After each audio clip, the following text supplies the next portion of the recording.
Hi everyone. In this tutorial, we will understand the core concept of how our data visualization will work. So on our left panel, as you can see, let's suppose this is our left panel. So on this left panel, we have basically two sub panels. One represents our total number of files and the other represents the number of columns in each file. And this area is, let's suppose it's our graph placeholder. So the number of charts on this graph placeholder is directly proportional to the number of files which user will select. So for example, if user selects 4 files, then we need to draw 4 different charts on this graph placeholder.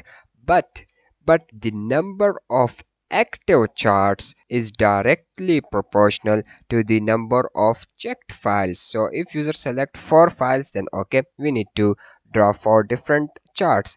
But if user selects only 2 files, then we just need to draw 2 graph, and based on these properties we will draw the number of lines. So this means that our number of lines is directly proportional to the number of properties which user will select.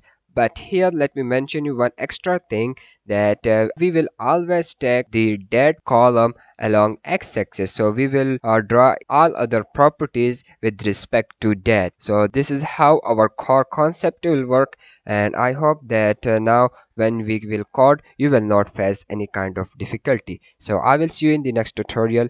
Till that point, bye bye.